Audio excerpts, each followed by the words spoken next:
Hello everyone, welcome to Mia J channel. How are you today? We gonna cook mushroom soup. Ayun, durugin lang po natin yung mushroom at igisa natin sa bawang at sibuyas. Lagyan natin ng butter at lagyan ng mga seasoning, salt and pepper, oregano, parsley, and basil.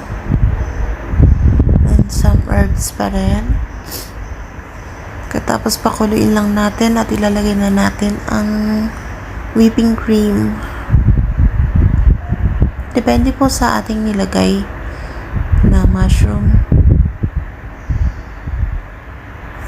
At yan, pakuluin lang natin na pakuluin.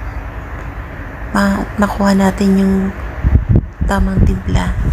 At yan na. Ang bilis lang yan lutuin. God bless!